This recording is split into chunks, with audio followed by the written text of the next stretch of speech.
A cylindrical tube AB of length L, closed at both ends, contains an ideal gas of 1 mole having molecular weight m.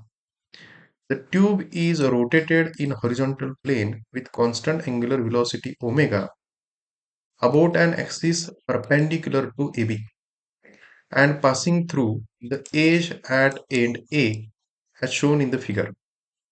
If PA and PB are the pressures at A and B respectively, then pressure at point B is.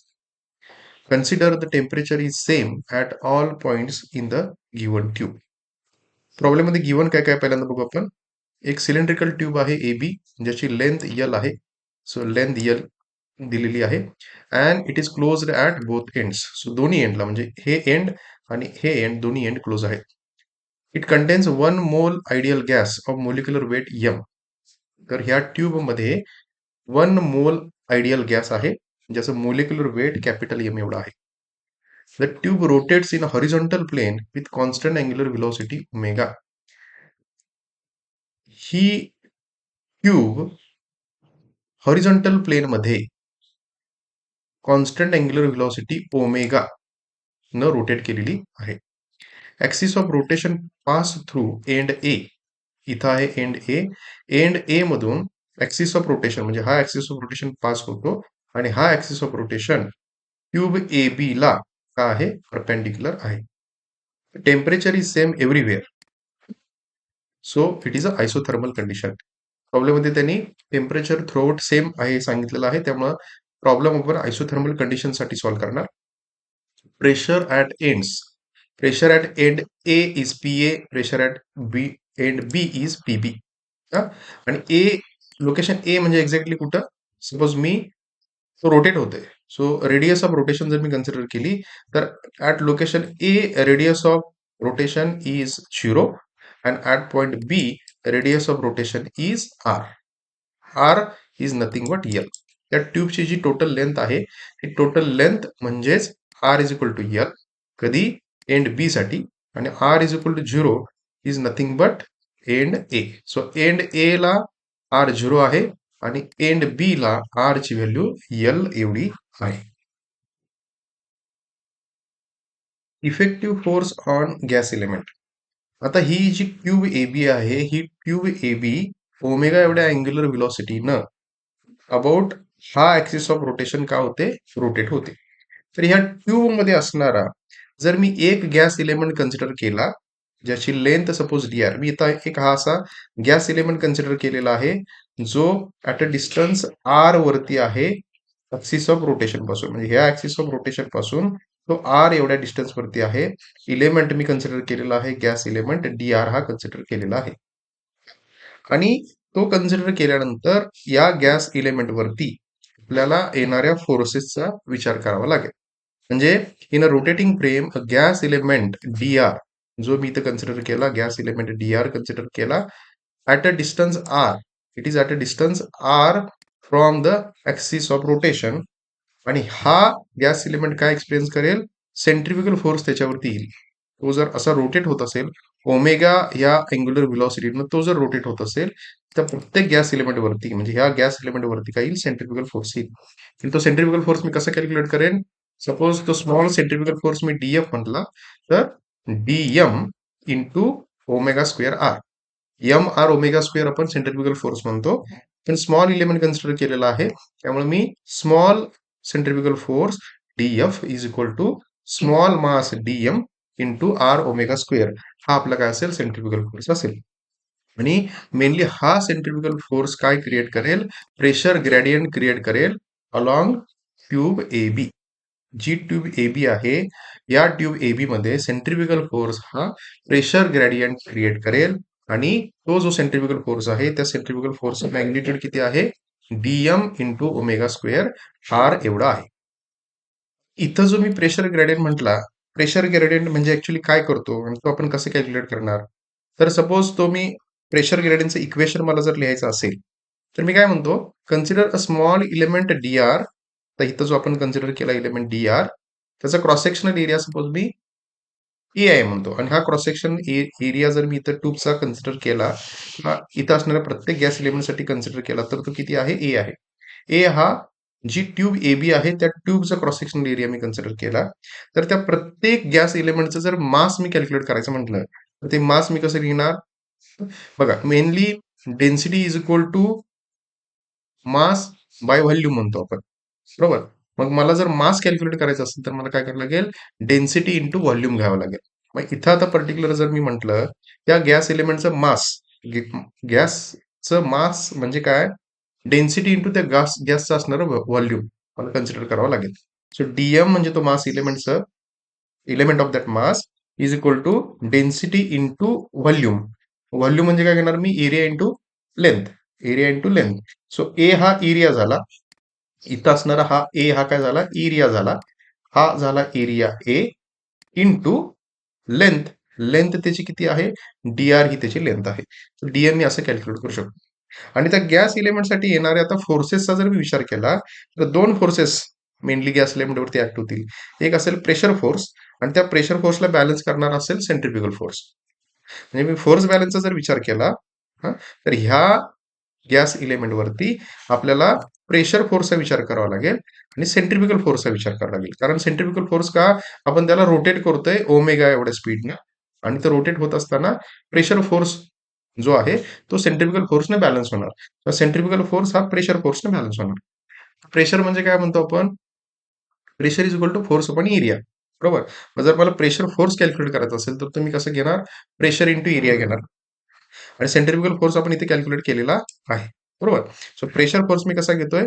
बघा, pressure force is equal to area into pressure. आणि pressure सुद्धा मी DP consider केलेला आहे कारण small area पण म्हणतोय, जिथं आपण डीआर म्हणतोय तर मी ऍक्ट होणारं प्रेशर काय म्हणतो? स्मॉल डीपी म्हणतोय, बरोबर. आणि तो का आहे? सेंट्रिफ्युगल फोर्स आहे. आणि सेंट्रिफ्युगल फोर्स काय? DM into omega square R आपण इथे कॅल्क्युलेट केलेला होता, बरोबर. आणि त्या डीएमची व्हॅल्यू ऍक्च्युली काय आहे? Rho into A into D R आहे. सो ही टर्म म्हणजे काय आहे? डीएम आहे into omega square R. So इथं जो मी कॅल्क्युलेट केला डीएम, तो सपोज मी इथं पुट केला तर मला तो सेंट्रिफ्युगल फोर्स भेटला इन टर्म्स ऑफ डेन्सिटी. तर मी pressure force is equal to centrifugal force घेतला तर फायनली मला काय भेटेल? इथं बघा, आता इथं हा ए आहे आणि इथं सुद्धा हा ए आहे. ए ची असणारी टर्म इथं दोन कॉमन आहेत. इथं सुद्धा ए आहे आणि इथं सुद्धा ए आहे. दोन्ही ए जर मी कॅन्सल आउट केले फायनली मला काय भेटेल? प्रेशर भेटेल. डीपी भेटेल मला प्रेशर. त्या गॅस एलिमेंट वरती ऍक्ट होणारा प्रेशर, स्मॉल प्रेशर अमाऊंट किती असेल ती DP is equal to rho into omega square into R एवढी असेल. इथं आता आपण काय कॅल्क्युलेट करून घेतलं? डीपी कॅल्क्युलेट करून घेतला. Small amount of pressure DP आपण कॅल्क्युलेट करून घेतला. आता याच्यानंतर आपल्याला आयडियल गॅस लॉ माहित आहे. आयडियल गॅस लॉ नुसार आयडियल गॅससाठी इक्वेशन काय लिहितो आपण? PV is equal to rho into R into T, बरोबर. त्यातून जर मी रो कॅल्क्युलेट केला तर रो मी कसा लिहिणार? P M divided by R T. आता बघा, मोलेक्युलर मास जे काय आहे किंवा मोलार मास जे काय आहे आणि युनिव्हर्सल गॅस कॉन्स्टंट जो काय आहे हा, तर इथं मी इथं डीपी कॅल्क्युलेट करून घेतला आणि इथं रो कॅल्क्युलेट करून घेतला. सपोज ही रो ची व्हॅल्यू जर मी ह्या डीपीच्या इक्वेशन मध्ये सबस्टिट्यूट केली, डीपीची व्हॅल्यू डीपीच्या या इक्वेशन मध्ये ही रो ची व्हॅल्यू मी सबस्टिट्यूट केली, इथं सबस्टिट्यूट केली तर इक्वेशन काय मला भेटेल? DP is equal to rho. Rho is nothing but P M divided by R T. So हे म्हणजे काय आहे? रो आहे. रो इंटू ही नंतरची टर्म आहे तशीच omega square R into D R. ही टर्म चेंज होणार नाही.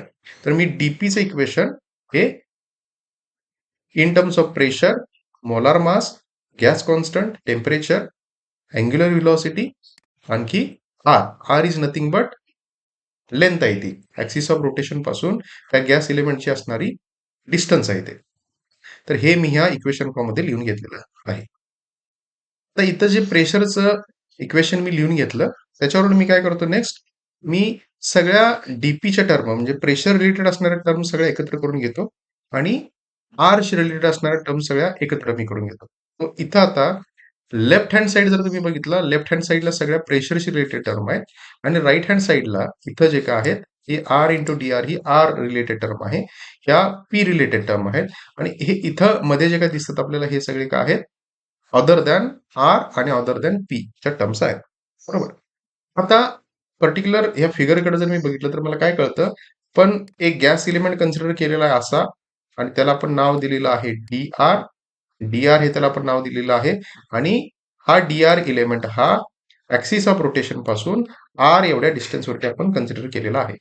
पण इथं जर मी ऍक्च्युली आर ची व्हॅल्यू बघितली तर आर ची व्हॅल्यू ही ही इथं 0 आहे, आणि इथं किती आहे, मॅक्सिमम आहे. मॅक्सिमम म्हणजे किती आहे, एल एवढी आहे.